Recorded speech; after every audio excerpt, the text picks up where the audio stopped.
여러분 안녕하세요. 해상법 제3-3강을 시작하도록 하겠습니다. 이번 시간에는 선박 소유자 등의 책임 제한에 대해서 알아보도록 하겠습니다. 이 선박 소유자 등의 책임 제한에 대해서는 의의와 연역, 책임 제한의 주체, 채권의 범위, 책임 제한 배제 사유, 선박 소유자 등의 책임 제한 절차의 순으로 알아보겠는데요. 이번 시간은 의의와 연역을 중심으로 공부를 하도록 하겠습니다. 선박 소유자 등의 책임 제한 제도라는 것은 선박 소유자가 그의 기업 활동인 선박의 이용 또는 해상 항행 활동의 수행 과정에서 지게 된 채무 중에서 일정한 요건이 갖추어져 있는 것에 대하여 해산 또는 일정한 금액을 한도로 하여 총 책임을 제한하는 해상법상의 특수한 법률 제도라고 정의할 수 있겠습니다. 선박 소유자는 해상법상 선박을 항해에 사용하여 영리활동을 하는 선박 운항자를 의미하기 때문에 개념상으로는 선박 운항자의 책임 제한 제도라고 하겠습니다. 육상기업의 경우와 마찬가지로 선박 소유자도 인적 무한 책임을 지는 것이 원칙이지만 선박 소유자의 책임에 대해서는 예로부터 일정한 요건을 갖춘 채무에 대하여 해산 또는 일정한 금액에만 강제집행을 허용하는 책임 제한 제도가 발달해 왔습니다. 이러한 책임 제한 제도를 총체적 책임 제한 제도라고 하는데요. 운송인 혹은 창고업자 등이 약관 등에 의해서 고객과 개별적으로 합의한 계약 책임을 대상으로 하는 개별적 책임 제한과는 달리 계약 책임 및 불법행위 책임 등 청구의 원인을 묻지 않고 선박 운항으로 인하여 발생한 모든 채권을 대상으로 그가 부담하는 책임의 총액을 제한하는 제도입니다.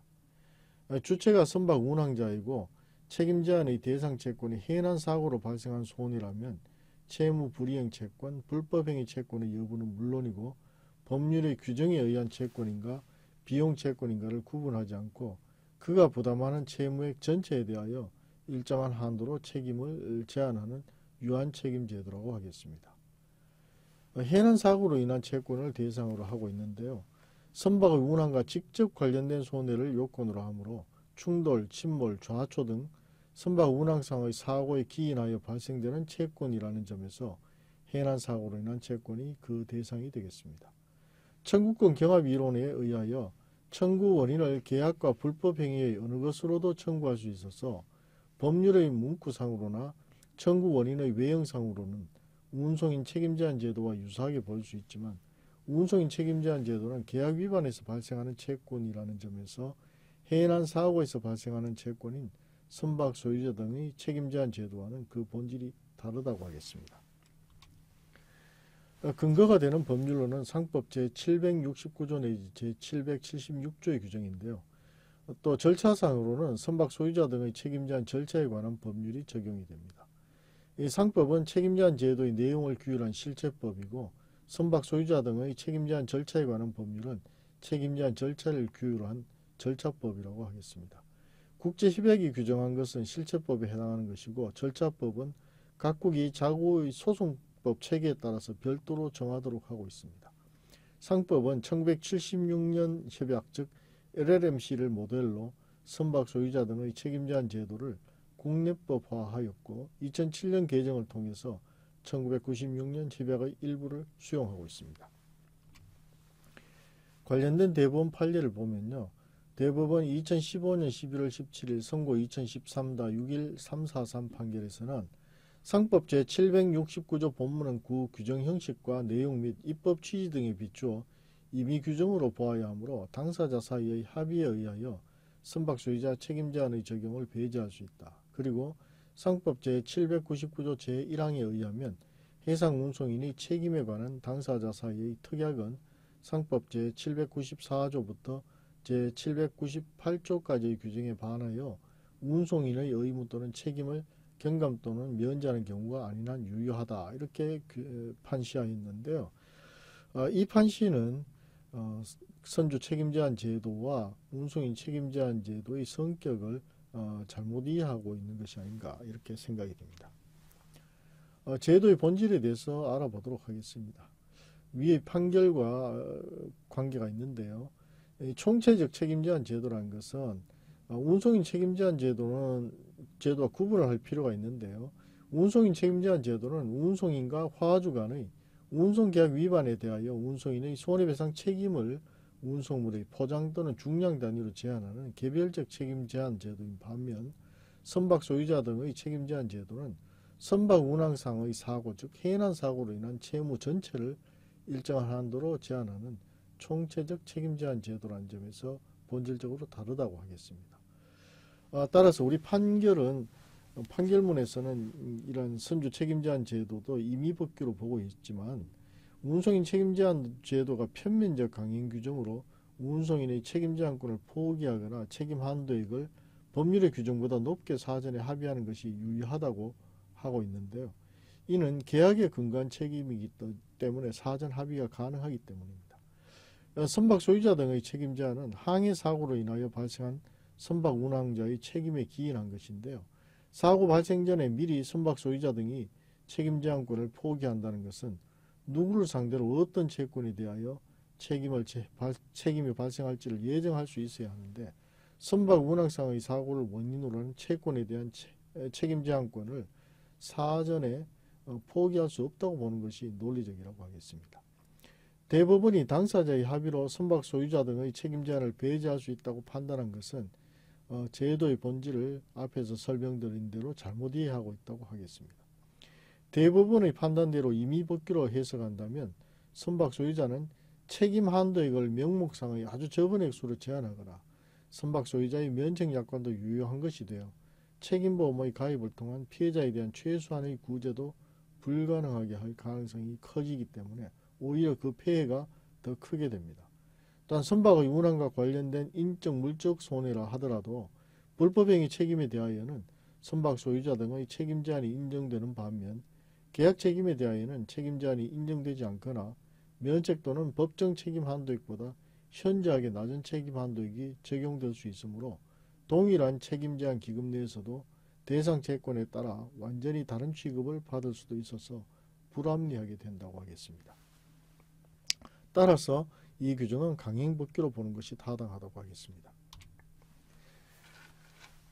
선박 소유자 등의 책임 제한 제도는 운항 중인 선박 안에서 발생하거나 선박의 운항과 직접 관련하여 발생하는 손해에 대하여 총책임을 제한하는 제도라는 점을 다시 한번 말씀드리겠는데요.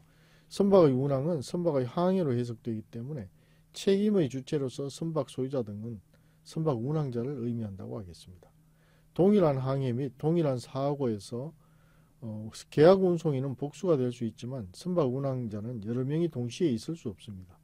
그러므로 선박 운항자의 지위에 있지 않은 계약 운송인이 운송인 책임 제한을 주장할 수 없다고 하여 우회적으로 선박 소유자 등의 책임을 주장할 수는 없습니다. 불법 행위를 원인으로 발생한 채권에 해당이 되는데요. 운송인의 불법 행위로 인한 손해배상 책임에도 운송인의 책임에 관한 규정을 적용한다고 하는 제798조의 규정을 들어서 선박 소유자 등의 책임 제한 규정에서의 불법 행위 책임과 그 차이가 없다는 주장이 있습니다. 그러나 제798조에서 말하는 불법 행위 책임은 운송인의 계약 위반에 기인한 손해배상 책임을 청구권 경합이라는 소송 이론을 근거로 채무 불이행 책임과 불법 행위 책임을 모두 물을 수 있도록 한 것이기 때문에 그 본질은 계약 책임에 기인한다고 하겠습니다. 반면 청구의 원인이 된 개별 채권이 불법 행위로 인한 손해배상 채권이건 계약 위반에 기인한 손해배상 채권이건 선박 소유자 등의 책임 제한의 대상 채권은 항해상의 사고라고 하는 불법 행위를 원인으로 해서 발생하는 채권이라는 점에서 제798조에서 말하는 불법 행위 책임과는 그 본질이 전혀 다르다고 하겠습니다. 관련된 판결을 보시면요. 대법원이 2014년 5월 9일자 2014마 223 결정인데요. 상법 제769조 제1호는 선박 소유자가 청구 원인의 여하에 불구하고 같은 법 제770조에 따른 금액의 한도로 그 책임을 제한할 수 있는 채권의 하나로 선박의 운항에 직접 관련하여 발생한 그 선박 외의 물건의 멸실 또는 훼손으로 인하여 생긴 손해에 관한 채권을 규정하고 있고 같은 법 제774조 제1호는 용선자 등도 위 규정에 따라 선박 소유자의 경우와 동일하게 책임을 제한할 수 있다고 규정하고 있다. 위와 같이 선박 소유자 등의 책임 제한 대상을 선박의 운항에 직접 관련하여 발생한 손해에 관한 채권으로 한정하고 있는 것은 1976년 회사채권에 대한 책임제한 조약을 수용한 것으로서 선박 소유자 등의 책임제한 제도의 목적, 영역 및 취지 등을 종합하면 선박의 운항이 종료된 후에 발생한 선박 소유자의 단순한 채무 불이행은 선박의 운항에 직접 관련된 것이라고 할 수 없다. 원심은 판시와 같은 사실에 기초하여 1. 화물의 해상 운송으로 인하여 운송을 위하여 선박을 운항한 경우 화물이 목적항에 도착하여 양육되고 보세 장치장에 반입되었다면 그 후 보세 창고에 보관 중이던 화물을 보세 창고업자가 무단 반출하는 행위는 선박의 운항에 속하거나 이와 직접적 관련이 있다고 볼 수 없다고 전제한 다음 2. 신청인이 이 사건 선박을 운항하여 운송한 이 사건 화물을 주식회사 청명이 운영하는 보세 창고에 보관하던 중 주식회사 청명이 이 사건 화물을 선화증권과 상관없이 무단 반출하여 정당한 선화증권 소지인인 한화코교 가부식기 가이샤에게 위 화물 가액 상당의 손해를 발생시켰다 하더라도 이는 이 사건 선박의 운항과 직접 관련하여 발생한 손해가 아니므로 위 손해에 관한 채권은 선박 소유자 등의 책임제한 대상이 되는 채권이라고 볼 수 없다고 판단하였다. 이와 같이 판시하였습니다. 다음은 선주 책임제한 제도의 이론적 근거에 대해서 알아보겠습니다. 이 선박 소유자 등의 책임제한 제도의 이론적 근거로 주장되어 온 기존의 유력 학설로는 1. 중세의 모험항해 시대로부터 해상법 고유의 제도로서 문명 제국에서 인정되어 오고 있다는 역사적 이유. 2. 선장의 법정 대리권의 범위가 매우 광범위한데도 불구하고 선박 소유자에게 인적 무한 책임을 지우는 것은 가혹하다는 견해. 3. 선장 및 선박 직원은 해기사 면허 제도에 의하여 국가가 그 자격을 공인하고 있을 뿐만 아니라 그들의 직무는 매우 전문적인 기술에 속합니다. 특히 항해 중에는 선박 소유자가 그들의 행위를 지휘 감독한다는 것이 사실상 곤란하므로 선박 소유자에게 무한 책임을 지우는 것은 가혹하다는 견해가 있고요. 네 번째, 에렌버그가 유한 책임의 근거를 기업활동의 분산에 두는 견해에 기초해서 이를 첨예화하여 상법상의 다른 유한 책임과 마찬가지로 소유와 경영의 분리에서 그 근거를 찾는 견해가 있습니다. 또 다섯 번째, 해상기업 고유의 대자본성과 해상 고유의 위험을 고려하여 해상기업을 보호해야 한다는 견해가 있고요. 6. 해상기업은 국가 정책적으로 특별히 보호할 필요가 있다는 견해. 7. 선박 소유자는 선원의 불법 행위에 대하여 민법상의 사용자 책임과는 달리 상법 제769조에 의하여 선원의 선임 감독상의 과실 유무와 관계없이 책임을 진다는 점에서 이처럼 책임이 훨씬 무거워진 선박 소유자의 사용자 책임에 대하여 책임 한도를 제한하는 것이 형평의 원칙에 들어맞는다는 견해. 8. 선박 소유자 등의 책임 제한 제도는 책임 보험의 부과를 쉽게 하거나 적어도 책임 한도액을 정해줌으로써 보험에 드는 것이 가능하게 한다는 견해가 있습니다. 자, 이러한 학설에 대해서는 1. 오늘날 해운은 선박과 관련된 기술의 혁신적 발달과 항해술의 발달 및 해운 경영 기법의 발달과 같은 해운의 기초를 이루는 모든 여건이 중세의 해운과는 비교할 수 없을 만큼 확연히 달라졌기 때문에 단지 역사적 이유를 드는 것은 설득력이 없다고 하겠습니다. 2. 오늘날에는 통신 및 금융의 발달과 지점 대리점 제도의 보급 등으로 인하여 선장 및 해원의 지휘 감독이 매우 쉬워졌기 때문에 선장의 권한도 사실상 축소되어 가고 있습니다. 또 의사와 같은 전문 기술직에서도 선장과 마찬가지로 그 직무가 사실상 법률상 독립해서 행하여지지만 그의 직무상 일어나는 채무에 대하여 책임 제한을 인정하지 않는 경우가 많습니다. 선장 등의 경우에만 사실상 법률상의 독립성을 근거로 하여 선박 소유자에게 책임 제한을 인정하는 것은 타당하지 않다고 하겠습니다. 3. 에렌버그의 기업활동 분산설과 다나카 교수의 견해는 기업활동의 분산은 오늘날의 대기업에는 일반화된 것으로서 해상기업에 특유한 것은 아니라는 점에서 일반적인 지지를 받지 못하고 있습니다. 4. 오늘날은 대기업의 출현으로 기업의 대자본성과 위험의 대규모성을 해상기업에만 특유한 것으로 볼 수 없고 책임보험 제도를 활용함으로써 기업이 책임을 전가할 수도 있습니다. 또한 운송계약상 광범위한 면책약관이 사용되고 있다는 점에서 위 5번의 학설 역시 타당성이 없다고 하겠습니다. 5. 해운업은 한 나라의 정치적, 경제적, 군사적 활동의 기초를 이루고 있고 한 나라의 해운의 성쇠는 그 국군의 소장에 밀접한 관계가 있으므로 해운을 특히 보호 육성할 필요성은 아직 존재한다고 보기 때문에 위 6번의 학설은 타당성을 어느 정도 인정할 수가 있습니다. 또 7번 학설은 우리 대부분이 현재 지지하는 견해이고요.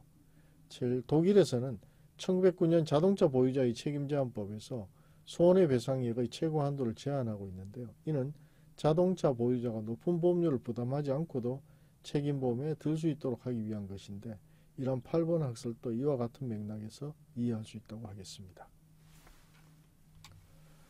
자, 현대적인 의미에 있어서는 해운은 인류의 국제적 교류를 왕성하게 하고 국민 경제에 크게 기여한다는 점에서 공익성이 강하기 때문에 해운 기업의 건전한 발전을 위한 정책적 배려가 필요하다고 하겠습니다.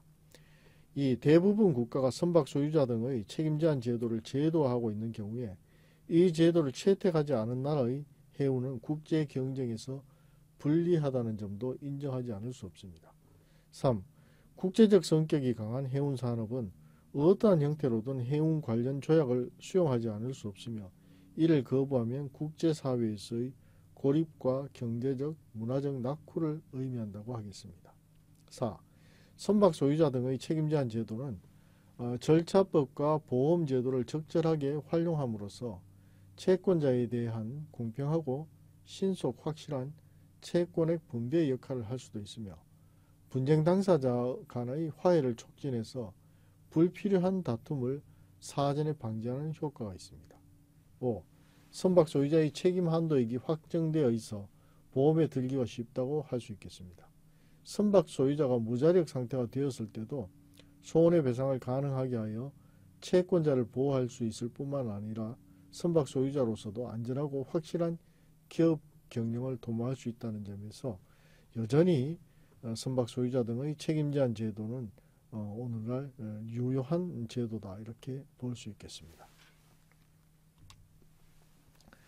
관련된 대법원 판례를 보도록 하겠습니다. 대판 1970년 9월 29일 선고 70-212 사건인데요. 논지는 피고 A가 공동 피고인 남성기선 주식회사의 대표이사라 하여도 그 회사의 직원이 사무 집행 중 제3자에게 끼친 손해에 대해서는 민법 제756조 제2항의 규정에 따라 사용자에 가름한 감독자로서 그 회사의 책임과는 별개의 독립된 책임이 있다고 하는 것이나 선장, 기타 회원이 직무를 행함에 당하여 고의 또는 과실로 제3자에게 손해를 끼친 경우에 선박 소유자가 지는 책임은 민법 제756조 제1항에서 말하는 사용자로서의 책임이 아니고 상법 제747조 1호의 규정에 의한 선주의 책임이니 많지 민법 제756조 1항의 규정은 그 적용이 배제된다 할 것이고 따라서 사용자로서의 책임이 있다는 것을 전제로 한 동조 2항의 대감독자의 책임에 관한 규정도 이에 적용될 수 없다 할 것이니 이와 같은 견지에서 소론 주장을 배척한 원심 판단은 정당하고 반대의 논지는 이유 없다와 같이 판시가 되었습니다. 다음은 선주 책임제한제도의 연역에 대해서 알아보겠습니다. 먼저 기원에 대해서 알아보면요. 중세의 해사 관습에서 기원했다는 설이 있습니다. 그 근거는 분명하지 않지만 최초의 근거로는 11세기경의 이탈리아 아말피 자유무역공화국의 상법전, 즉 아말피 상법전을 근거로 들고 있습니다. 절대왕정국가인 중앙집권국가가 성립되면서 국가법 체계에서 이를 수용하게 되는데요. 16, 17세기의 산업혁명은 유럽 대륙에서 해양을 이용하는 거의 모든 국가에서 선박 소유자 등의 책임 제한 제도가 채택되고 보급되었습니다. 이 최초의 성과는 꼴베르 장관의 지휘하에 1681년에 편찬된 프랑스의 루이 14세의 해사 칙령에 있습니다. 이 칙령은 프랑스의 해사 또는 상사 관계자에게 기존의 해사 및 상사 법정과 판례의 혜택을 보장해 주려는 시도인데요. 선박 소유자 등의 책임 제한에 대하여는 위부주의를 채택하였습니다. 이러한 회사 칙령의 영향으로 이후 각국에서 회사 칙령이 받아들여져서 즉시 해운국가 공통의 법률로 인식이 되었는데요. 프랑스의 1807년 상법전에 칙령이 받아들여지고 이것이 곧 유럽 및 라틴 아메리카 각국의 해상법의 일부가 됨으로써 영국을 제외한 거의 모든 해운국이 채택한 공통의 해상법이 되었습니다. 영국이나 미국에서는 법률로 채택되지는 않았지만 1681년 해사 칙령과 그 주석이 해사법원에 의해서 일반 해사법의 증거로 받아들여졌습니다. 영국에서는 해운업자는 커먼 캐리어의 보험자 책임과 사용자 책임에 대한 커먼로 원칙에 의하여 책임을 지게 되는데요. 영국 해운산업의 불리한 입장은 루이 14세의 해사 칙령이 유럽 대륙에서 법준화한 이후 15년 이상 지속이 되어 왔습니다. 1733년 바우처 대 로슨 사건을 계기로 영국 의회는 선박, 속구 및 운임의 선박 소유자의 책임을 제한하는 법률을 제정하게 됩니다. 1784년의 법률 개정 및 1813년의 신법의 제정 등 몇 차례의 개폐를 거치고 1894년 상선법 제503조에서 금액 책임주의를 채택한 선박 소유자 책임 제한 제도가 확립이 되었습니다. 1894년 상선법 제503조는 다시 1957년 항해선 소유자 책임 제한 협약을 수용하여 1958년에 개정이 되었고 1976년 회사채권 책임 제한 협약을 1979년 상선법 제17조 및 부칙 제4조에서 수용함으로써 협약의 발효일인 1986년 12월 1일부터 1979년 상선법 제17조가 발효하게 되었습니다. 미국의 경우에는 1851년 메인주의 상원의원인 한니발 햄린이 제출한 선박 소유자 등의 책임 제한 제도가 포함된 법률안이 채택되었습니다. 몇 차례의 개정을 거친 후 1935년에는 1924년 항해선 소유자 책임 제한 협약과 매우 유사한 성과 책임주의와 금액 책임주의를 병용한 제도를 확립하여 오늘에 이르고 있습니다. 한편 일본의 경우에는 1975년 12월 20일 법률 제94호로 1957년 협약을 비준하고 상법 제690조 이하에 규정되어 있는 위부주의를 폐지하고 특별법인 선박 소유자 등의 책임 제한에 관한 법률을 제정하였습니다. 1976년 협약을 이후에 비준하고 이 협약에 따라 1982년 5월에 이 법을 개정하여 현재 이르고 있습니다. 자, 우리나라의 경우에는 조약을 국회의 비준 동의를 얻어 국내법으로 공포하는 방식을 사용하지 아니하고 조약의 내용만을 상법전에 수용하는 방법으로 선주 책임 제한 제도를 채택하고 있습니다. 1962년 상법 제5편으로 제정된 제정상법에서는 어용상법의 위부주의를 버리고 1924년 협약에 따라 성과 책임주의와 금액 책임주의를 병용하는 입법주의를 채택하였습니다. 당시로서는 금액 책임주의를 채택한 1957년 협약을 수용하여 국내법으로 입법한 나라가 얼마 되지 않아 우리나라가 앞질러 이를 국내법화한다는 것이 입법 기술상 어려웠고 해운업이 거의 발달하지 않은 당시로서는 시기적으로도 너무 빨랐다고 하겠습니다.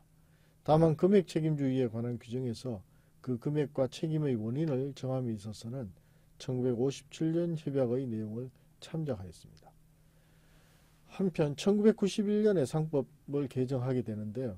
국제적 추세에 따라 1957년 협약을 뛰어넘고 이미 1986년에 발효되어 있던 1976년 협약의 내용을 수용하여 전면 개정하였습니다. 다만 파손 선박 및 적하의 제거 의무 등은 책임 제한의 대상이 되는 채권에서 제외하는 등 약간의 수정을 가하게 됩니다. 현행 상법의 경우에는 1996년 협약의 내용을 반영하여 선박 소유자 등의 책임 한도액을 상향하고 인적 손해에 대하여는 책임 제한 제도를 인정하지 않으려고 하는 배상책임법의 일반적인 추세를 고려하여 여객 운송인의 책임 한도액을 인상하게 되었습니다. 다음 선주 책임 제한 제도의 국제적 통일 운동에 대해서 알아보겠습니다. 중세 이후 대부분의 해운국에서 승인하고 있는 해상법상의 특수한 법률 제도이지만 실제 내용은 나라마다 달랐습니다. 19세기 말 이후 무역과 해운 활동이 활발하게 됨에 따라 섭외적 법률 관계가 빈번하게 되면서 해사법의 국제적 통일 요구가 있었는데요. 1898년 국제해법회가 창설되면서 설립 초부터 선박 소유자 등의 책임제한 제도의 통일에 관심을 가지고 여러 차례 회의 끝에 1913년 통일조약 초안을 작성하게 됩니다. 1922년과 24년에 외교회의에 제출되어 1924년 협약이 채택되고 1931년 6월 2일 발효하게 됩니다. 이것이 1924년 협약인데요. 대륙법계와 영미법계의 대립을 서로 약간씩 양보하여 만들어진 타협의 사물로서 사고주의와 항해주의를 절충하였기 때문에 협약 자체가 매우 난해했다고 하는 비판을 받고 있습니다. 한편 CMI는 1955년 마드리드 본회의와 1957년 해사법 외교회의에서 1924년 협약의 문제점을 토의하고 1957년 브뤼셀 회의에서 1957년 협약이 채택되어 1968년 5월 31일에 발효하게 되었습니다. 또 최근 해운 선진국들이 대부분 수용한 협약이 1976년 협약인데요. CMI는 1957년 협약의 운영상 나타난 문제점에 관한 질문서를 각 회원에 발송하고 노르웨이의 알렉스 레인을 의장으로 하는 소위원회를 구성했습니다. 이 소위원회에서 1973년과 74년에 여러 차례의 회의를 거쳐서 1974년 함부르크 본회의에 초안을 보내서 약간의 수정을 가한 후에 CMI의 의견으로 정부 간 해사 자문기구 임코에 동초안을 제출하게 되고요. 이 초안은 1976년 영국 런던에서 열린 해사채권 책임제한에 관한 국제회의에서 1976년 협약으로 채택이 되어 1986년 12월 1일부터 발효하게 되었습니다. 또 1979년 책임제한액의 표시 단위에 관한 특별 인출권에 관한 의정서를 수용하여 계산 단위를 국제통화기금의 특별 인출권으로 일원화한 것이 1996년 협약인데요. 2007년 개정된 현행상법은 1996년 해사채권 책임제한 협약에 대한 개정 의정서의 내용을 수정하여 2004년 5월 13일부터 발효된 이 협약을 채택한 것이라고 하겠습니다. 선조 책임제한과 관련된 입법주의로는 위부주의, 집행주의, 금액책임주의, 성과책임주의 등을 들 수가 있는데요. 먼저 위부주의는 선박 소유자는 인적 무한 책임을 지지만 채권자에 대해서 해산의 위부를 함으로써 그의 책임을 면하게 되는 입법 방식을 의미합니다. 채무자가 선택권을 가지는 일종의 임의채권이 되는 것이고 한 항해에 둘 이상의 책임을 지지 않기 때문에 이 점에 있어서는 항해주의라고 할 수 있습니다. 과거 프랑스 및 일본을 포함한 거의 모든 해운국이 채택한 입법 방식이었고 지금도 라틴 아메리카 여러 나라가 취하고 있습니다. 프랑스는 1885년 8월 12일의 상법 제126조에서 위부주의를 취하고 있었지만 1967년 선박 그 밖의 해상 구조물의 사용에 관한 법 제61조로 이것을 개정하여 1957년 협약을 채택하였다가 다시 1976년 협약에 가입하였습니다. 일본도 1975년에 선박 소유자 등의 책임제한법을 개정하여 1957년 협약을 수용하였다가 지금은 1976년 협약에 가입하였습니다. 다음은 집행주의인데요. 선박 소유자가 채무는 전부 부담하지만 처음부터 책임이 해산에 제한되는 물적 유한 책임 제도를 의미합니다. 강제집행은 해산에만 할 수 있고 육산에 대한 강제집행은 거부할 수 있습니다. 항해주의를 채택하고 있고요. 독일의 1897년 상법과 스칸디나비아 각국이 취한 입법 방식이 이러한 방식입니다. 독일에서는 1987년부터 1976년 협약에 가입함으로써 집행주의를 포기하였다고 하겠습니다. 다음은 금액책임주의에 대해서 알아보겠습니다. 매 사고를 단위로 일정 금액을 한도로 선박 소유자가 인적 유한 책임을 지는 제도를 의미하는데요. 이론상으로는 한 항해 중에 여러 차례 사고가 일어나면 책임 한도가 현저하게 증대되는 일도 있을 수 있습니다. 영국에서 해상보험이 발달하게 되는 계기가 된 제도로서 영국 이외에 네덜란드의 1924년 상법도 이러한 주의를 취하고 있습니다. 1957년 협약과 1976년 협약도 금액 책임주의를 채택하고 있습니다. 다음은 성과 책임주의인데요. 선박 소유자는 원칙적으로 항해 말의 해상 가액을 한도로 인적 유한 책임을 지지만 해산을 수탁자에게 위부해서 책임을 면할 수 있는 입법주의를 의미합니다. 채무자가 선택권을 가지는 임의채권이고 항해주의를 취하고 있습니다. 미국도 1935년 8월 29일의 선주책임제한법으로서 1851년 유한책임법을 개정하여 선택적 위부권을 폐지하고 인적 손해에 대해서는 금액 책임주의를 병령하고 있는데요. 현재는 1924년 협약과 유사한 방식을 취하고 있습니다. 다음은 선택주의에 대해서 알아보겠습니다. CMI의 1907년 베네치아 회의 결의안에 따라서 벨기에의 1908년 해상법과 그리스의 1928년 상법이 채용한 입법주의입니다.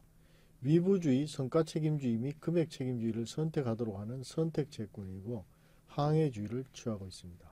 구소련의 1968년 해상법전도 성과책임주의를 병용하는 1924년 협약의 방식 이외에 선박 소유자에게 위부의 선택권을 부여하고 있으므로 선택주의에 해당한다고 하겠습니다.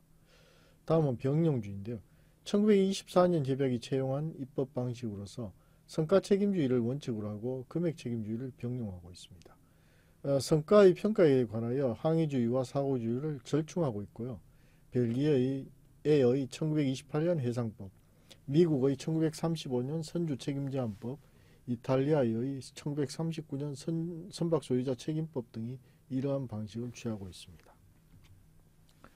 자, 위부주의는 위부재산의 가액이 채권액보다 많은 경우에도 초과액의 반환을 받을 수 없으므로 선박 소유자가 위부권의 행사 여부를 판단하기 어렵다는 점과 채권자의 동의 없이 새로운 항해를 시작한 때에는 위부권을 상실하므로 사고 발생 후 장기간 선박을 계류하는 일이 있어서 해운 경제상 손실이 크다는 점, 위부권을 행사했는지에 대한 논쟁이 생기기 쉽다는 점에서 비판을 받고 있습니다.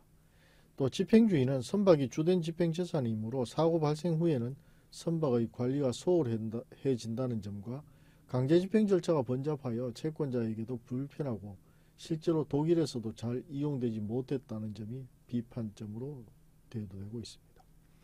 또 위부주의와 집행주의가 공통적으로 해산이 멸실되면 채권자는 자기 채권을 보호할 재산을 잃게 되므로 일단 사고가 일어난 후에는 해산에 대한 위험 부담이 모두 채권자에게로 전가되는 결과가 된다는 점, 조합적인 기업 형태 내지 한 항해가 하나의 모험적인 기업으로서 선박을 중심으로 하는 해산이 해상기업 재산의 대부분을 차지하여 육상재산에 대한 강제집행이 곤란하였던 시대에 의미를 가진 것으로 오늘날과 같은 해운 경영 형태나 화폐 경제가 지배하는 경제 구조에는 타당하지 않다는 점, 책임보험 제도가 존재하지 않았던 시대의 제도로서 오늘날의 사회 경제적 조건에서는 불합리하다는 점 등의 비판을 볼 때 오늘날의 책임제한 방식으로는 그 의의를 잃었다고 볼 수 있겠습니다. 다음은 성과책임주의의 경우에는 인적 유한 책임이어서 채권의 확보가 확실하다는 점은 장점이지만 선박 소유자는 성과를 공탁하고 자유로이 선박을 이용할 수 있다는 점이 역시 장점이라고 하겠습니다.